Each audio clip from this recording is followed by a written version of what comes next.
Market sepertinya masih tertekan dan juga cenderung menantikan dengan laporan FOMC yang akan dirilis besok malam. Nah, tapi ada hal yang cukup menarik di sini. Segala keputusan terkait dengan konflik akan sangat bergantung dari pidato Presiden AS Joe Biden. Ya, yang menggerakkan market untuk saat ini adalah tertuju kepada crude oil yang sebelumnya sempat dibantu dengan gap up karena ada konflik di akhir pekan terkait dengan Jordania, yang mana beberapa personel dari Amerika atau prajurit militer Amerika mengalami serangan. Dan hal ini tentunya memicu konflik yang akan lebih memanas sehingga crude oil sempat gap up dengan level $79. Tapi kemudian di malam hari dia kecenderungannya turun. Ada apa? Ya, hal ini dipicu dengan dua reaksi yang kemungkinan menekan harga minyak tersebut. Yang pertama tentunya masih dalam geopolitik. Jadi, event geopolitik ada dua hal. Yang pertama cenderung menekan konflik yang lebih luas, dan itulah yang mendorong kenapa harga minyak kecenderungannya masih naik dan juga mungkin masih akan bisa kembali naik. Yang kedua, ini adalah kabar dari konflik Israel-Palestina. Ya, sebetulnya sih bukan Israel-Palestina, melainkan Israel-Hamas.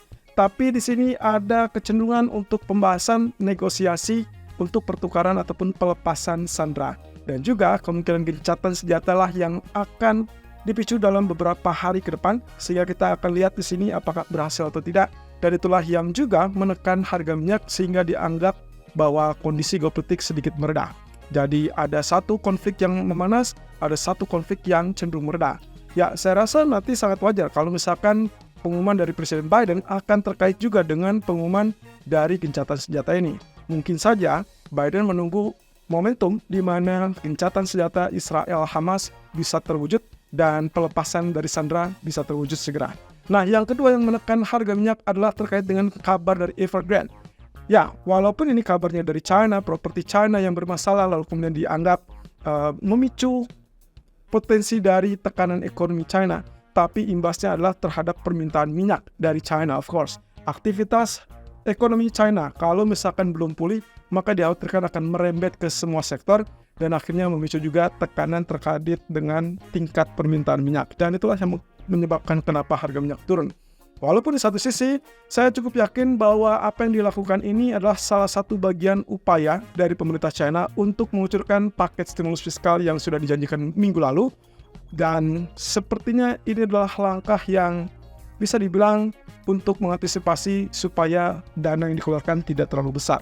Dan salah satu harus dipangkas, salah satu harus dikeluarkan dari prioritas, lalu kemudian prioritas lain akan diutamakan. Tapi efeknya tentu yang kita lihat adalah tekanan terhadap pasar ekuitas, tapi kemungkinan relatif bersifat sementara. Jadi semua market masih tetap menunggu dengan tindak tanduk ataupun aktivitas yang akan diumumkan oleh pemerintah China. Tapi ya, kenyataannya dalam waktu pendek atau jangka pendek, emas juga mengalami peredaman dan juga kemungkinan crude oil dan juga indeks saham Hang Seng. Tapi seperti biasa, dia sudah mulai menemukan bottom yang juga sudah kita tentukan sejak kemarin. Nah, di satu sisi, geopolitical update ini kaitannya dengan serangan drone di akhir pekan kemarin ke Jordania yang menewaskan 3 prajurit militer Amerika dan 24 lainnya terluka. Nah, market masih menunggu dengan harap-harap cemas kemungkinan pidato Biden yang akan menentukan apakah Amerika jadi melakukan serangan balik atau aksi balasan atau tidak.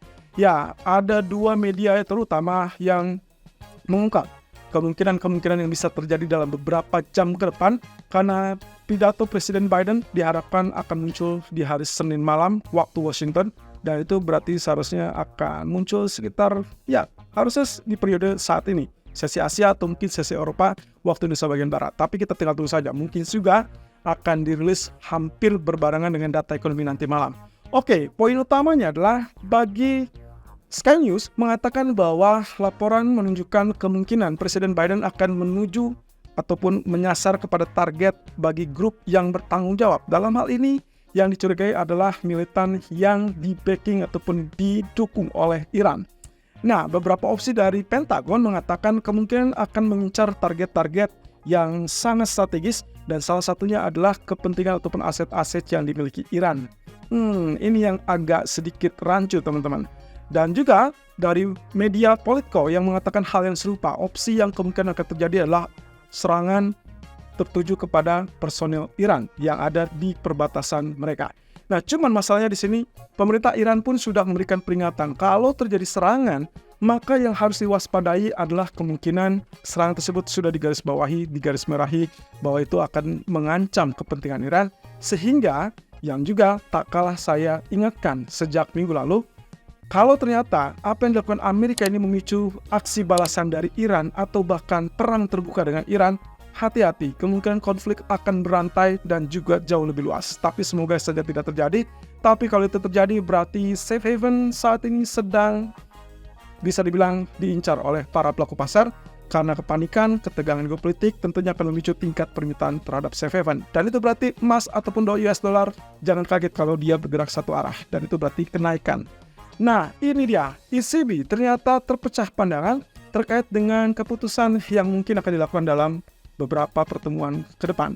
Ya, dalam pertemuannya minggu lalu, ECB jelas-jelas mempertahankan tingkat suku bunga acuan di 4,5%, kemudian juga mengatakan bahwa tidak ada rencana untuk melakukan pemangkasan suku bunga dalam waktu dekat, termasuk statement dari Presiden ECB, Christine Lagarde. Tapi ada beberapa pernyataan yang mungkin menggambarkan terpecahnya fokus ataupun keputusan ataupun sikap kebijakan dari beberapa gubernur bank sentral yang merupakan anggota dari ECB. Nah, dalam hal ini, Phil Roy mengatakan ada peluang untuk ECB melakukan pemangkasan suku bunga lebih cepat dari perkiraan dan estimasinya adalah di bulan April atau bahkan di bulan Mei. Dan ini yang kemungkinan akan dituju adalah data inflasi. Oleh karenanya, minggu ini data inflasi zona Eropa akan menjadi basis untuk kebijakan berikutnya. Nah, kalau seperti itu, berarti imbasnya adalah euro sangat wajar kalau sedang mulai penurunan, dan saya rasa kita akan segera ketemu 1.0750 atau bahkan jauh lebih rendah. Tapi garis bawahnya adalah di dalam kondisi technical, saya melihat ada support yang cukup kuat di area 1.0720-an. Kita akan lihat dan juga korelasikan dengan kebijakan yang akan diusung oleh Fed di hari Rabu atau Kamis dini hari. Jadi saya rasa inflasi lebih dulu yang akan dirilis dari zona Eropa, kemudian barulah fokusnya adalah kepada laporan ataupun keputusan dari FOMC. Kalau ternyata inflasinya lebih rendah, berarti euro akan tertekan, tapi kemudian semua pelaku pasar akan fokus tertuju kepada FOMC. Dan jika estimasinya tepat, FOMC bersikap untuk netral ataupun mempertahankan tingkat suku bunga acuan di bulan Januari, tapi statement dari Powell memberikan kisi-kisi ataupun rujukan bahwa Bank Sentral sudah bisa memulai untuk potensi pemangkasan suku bunga, maka kemungkinan dolar akan melemah sehingga akhirnya mendorong kembali euro terhadap US dollar. Lah, ini dia, BlackRock merilis proyeksi yang terbaru terkait dengan pasar saham Amerika. Menurut mereka ada potensi saham Amerika terutama S&P 500 kemungkinan masih bisa melanjutkan kenaikan selama 6 atau 12 bulan ke depan. Ini cukup menarik. Kalau memang ternyata ini yang terjadi, maka basis pemikiran dari BlackRock itu adalah terkait dengan tingkat suku bunga acuan dari Fed yang diperkirakan tetap akan dipangkas di tahun ini. Well, dia tidak mempermasalahkan mau 3 atau 5 atau bahkan 6 kali pemangkasan, tapi yang jelas dia setuju dengan pandangan market bahwa inflasi turun, inflasi akan mencapai 2% di tahun ini, kemudian suku bunga dipangkas, dan acuannya adalah tidak akan ada resesi, sehingga itu adalah positif dan kondusif untuk pasar saham. Yes, overall, secara global berarti kita lihat indeks saham berpotensi naik, dan itu akan ditentukan dari pernyataan Powell di minggu ini. Jadi, yang akan berimbas dari pernyataan Powell itu adalah pertama pasar saham tentunya yang paling utama, yang kedua adalah emas. Karena semua ini terkait dengan kebijakan yang sangat sensitif terhadap kebijakan moneternya. Nah, oleh karena itu, potensi S&P 500 menurut mereka 6-12 bulan, ya kita tinggal tunggu saja. Kalaupun misalkan kita hitung berarti sampai akhir tahun. Dan jangan lupakan bahwa Amerika pun akan ada pemilu di bulan November. Fokus untuk minggu ini sudah kita sampaikan di hari Senin, tapi fokus utama untuk hari ini akan tertuju pada data GDP zona Eropa, kemudian data job openings dari Amerika, dan jangan lupakan pidato dari Joe Biden yang kemungkinan akan memicu eskalasi lebih meluas terkait dengan kondisi geopolitik. So, kita tinggal tunggu berikutnya apa yang terjadi, apakah ekonomi atau geopolitik yang akan ditekankan kepada market.